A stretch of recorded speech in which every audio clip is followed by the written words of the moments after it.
Happy now, all is now. It's a gift to be in the present. Fresh say signing back in here, putting out my perspective into the cloud of the collective to expand the collective consciousness. And this is full moon in Gemini, and it is Gemini hours as we make this video on a moon day. Okay, so there's a lot of synchronicities there, and there's a lot of highlighted energies there. Okay, so full moon in Gemini. Okay, I actually made this video yesterday live, but I was not able to upload it. So I'm just gonna have to redo it. So we're influenced by the fluid of the moon today. So obviously is gonna more be catered towards how we're reacting and respond in our emotions and feelings. Okay, so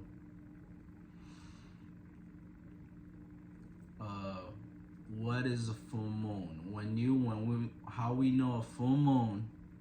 Okay, full moon in Gemini. Full moon occurs when the moon and sun are in opposite signs, aka 180-degree angle. Okay, so we are at the first decan of Sagittarius season for this video, and as I make this video, we got that 5. We are at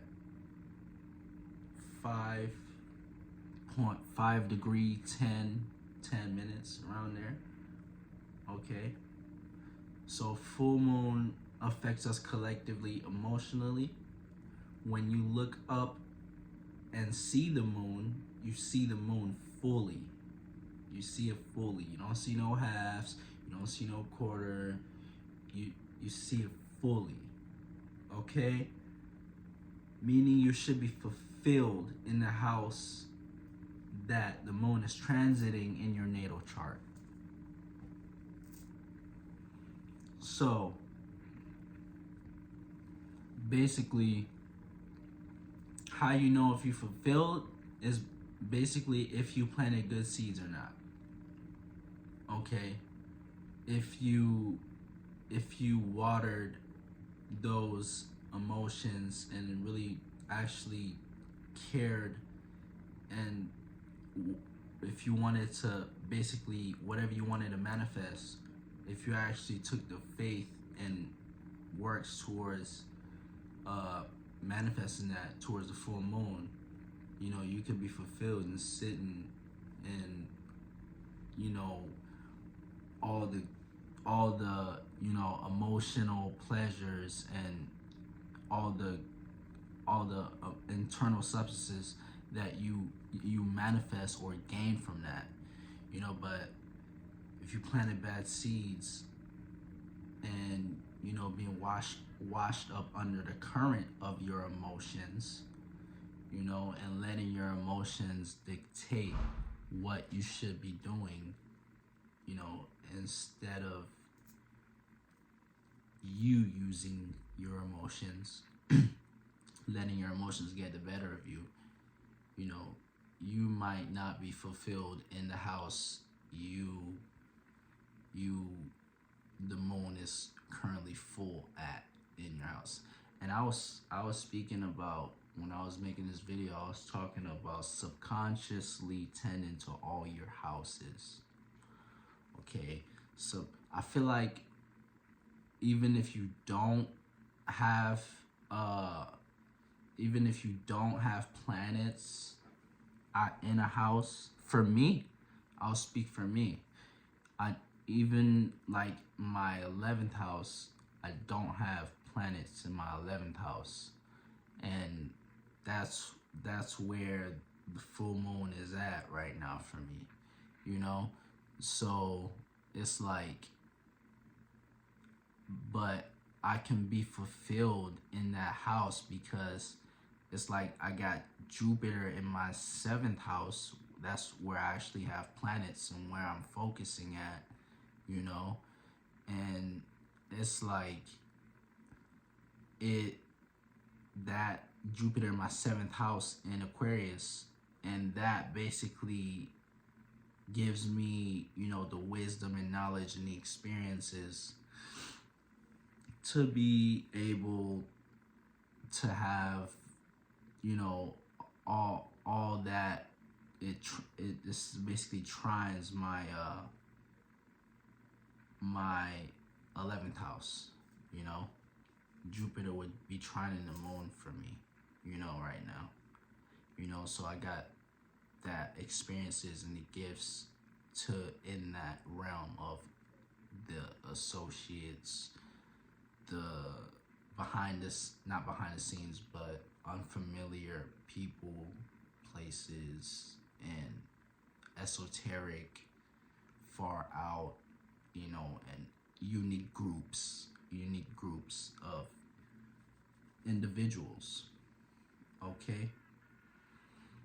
But enough about me, but subconsciously tend into your houses. You know, I feel like people, as we live, you know, even if you're not, if you have to know yourself first, though. You have to know yourself. This is not just for anybody. Once you know yourself and you study yourself, you know, you will see that you subconsciously tend to all your houses, you know, and it's deep. That's probably another video, but this is Moon in Gemini. Moon in Gemini, Sun in Sagittarius. This alignment is more negative alignment, 180 degrees, meaning it's an obstacle. Look at this analogy for every full moon. The Sun, being the father of the household, is away from the mother of the household, the moon. They're at odds at the moment. In this case, the father is consciously putting his energy towards Sagittarius, like things such as being free, traveling, learning, teaching, expanding, Jupiter type energy. While the mother is emotionally tending to communication, being mutable and adaptable when it comes to learning and communicating. Mercury, being fast-paced, quick on their toes. So this can be less of a struggle when it compared to full moon, because Jupiter is the guru of the teacher and Mercury is the little brother. So it's time to sort of put to use what you've learned from Jupiter being Taurus in this whole year. So like right now, it's like with the moon being in Gemini, Sun in Sagittarius, you know, they both deal with learning in a way, you know. So this full moon, you know, it's gonna unlock, you know, all sorts of ways and open up, you know, stargates in a way where you can be like you can expand on how you learn and teach, you know. So open up portals and stargates on how you can learn and teach, you know, if you planted good seeds. So with moon, we got moon trining North Node and moon trining Chiron. Moon trining North Node and moon trining Chiron. So this is the sex house to be, and the opportunities to be able to go for and emotionally react to our spiritual path. Okay, so we have this opportunities to be able to react and respond to things that sort of do with our spiritual path within our close environment. Okay, and so moon sextile Chiron, this is the opportunities to be able to make those mistakes when reacting or responding, you know, in aggressive sort of ways, you know, like, because Chiron in Aries, you know, makes us like, whenever we use aggression and go head first, we might find mistakes. So it's more based on us more communicating first, you know, and basically communicating and building and being more of an intellectual first before you be aggressive, you know. So yeah, we got Moon squaring Neptune. Moon squaring Neptune. Okay, so Moon squaring Neptune, this is the learning obstacle, 90 degrees. Moon in Gemini, Neptune in Pisces. Okay, so this is basically learning how to react and respond, learning how to be more adaptable and communicative and reacting and responding when it comes to our dreams, higher octave, delusions, lower octave. Okay, so, and creativity, higher octave. So moon squaring Saturn in Pisces.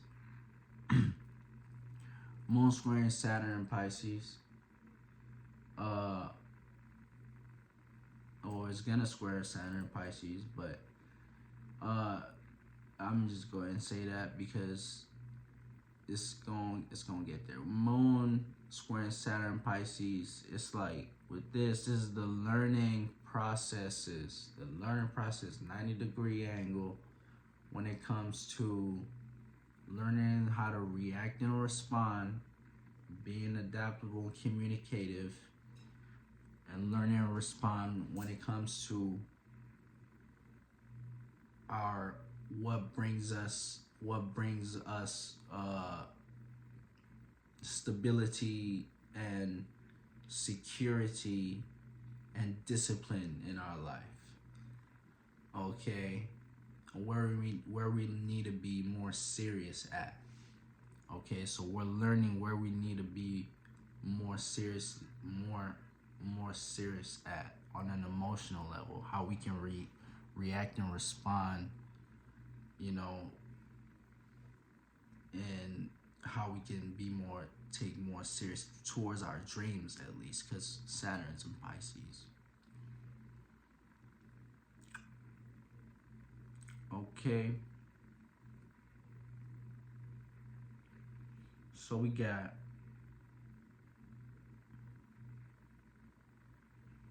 Moon in conjunct in Pluto, so 150 degrees for misunderstandings.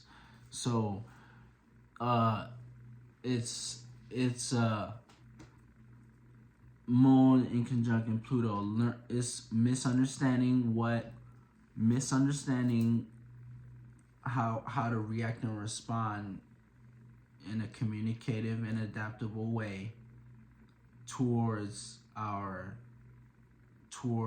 status, misunderstanding what we can transform, misunderstanding how we can transform, and take power and control towards our new status.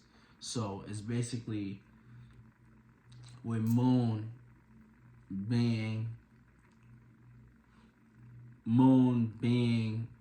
in Gemini makes us communicative. Okay, so full moon at that. So with full moon in Gemini,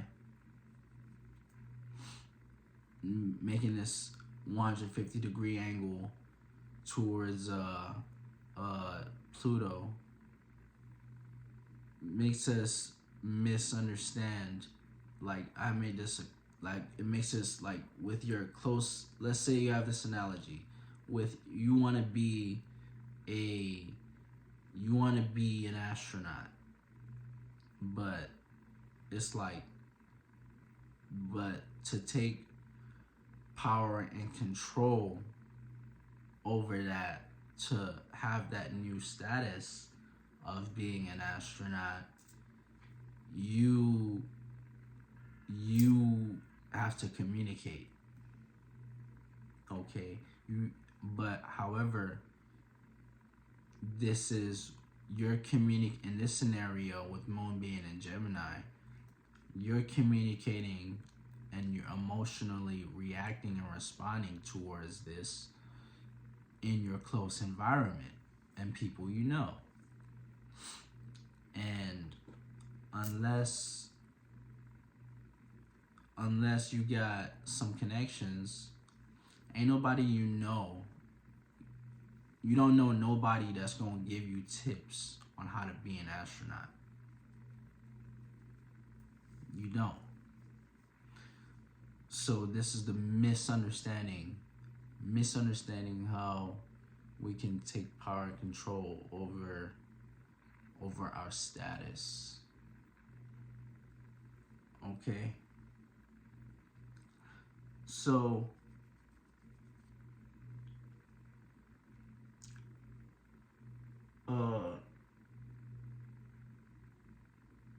Moon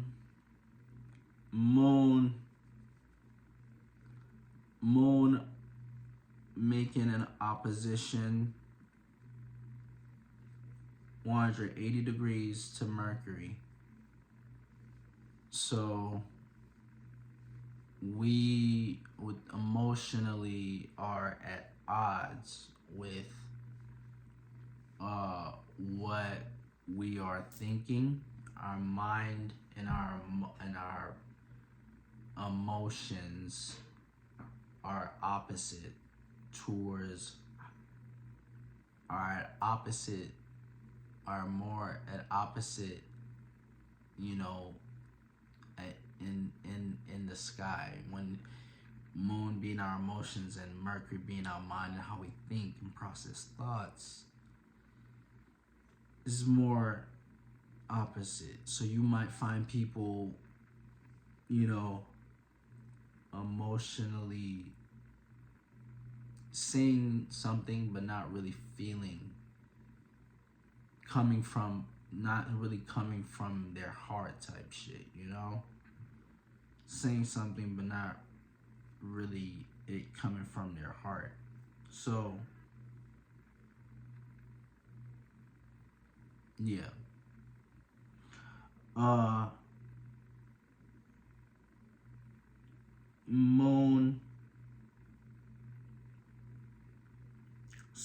Moon making the opposition to Mercury, it's like, yeah, so it's a it's a obstacle.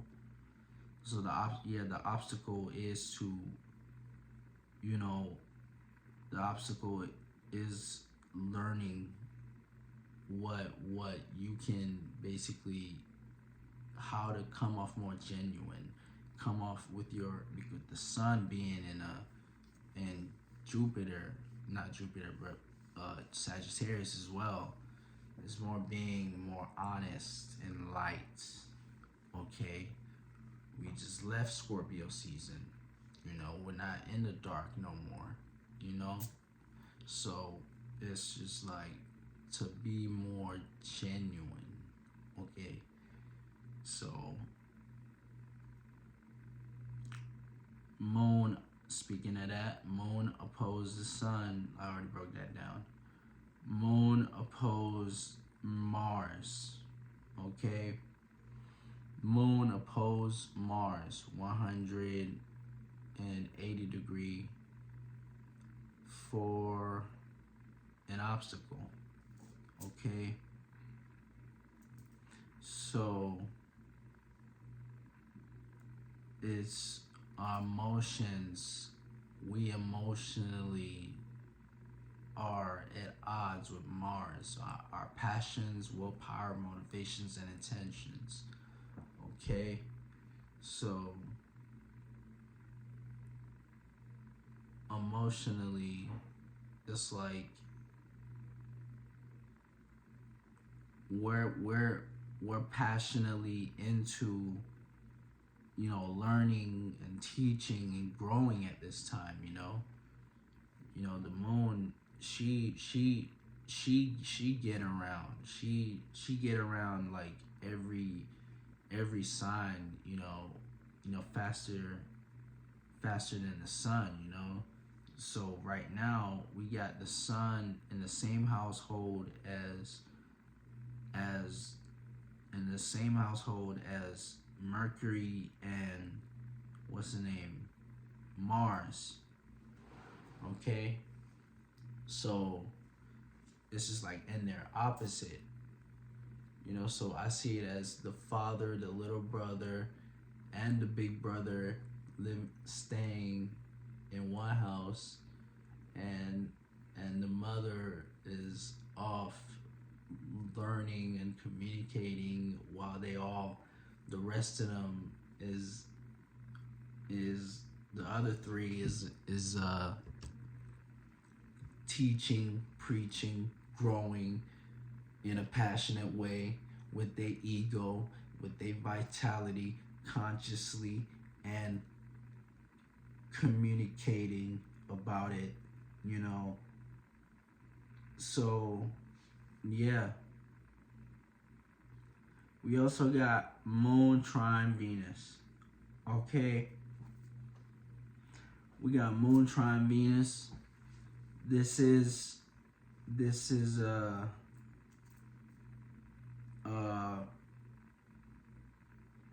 with the gift, the 120 degrees.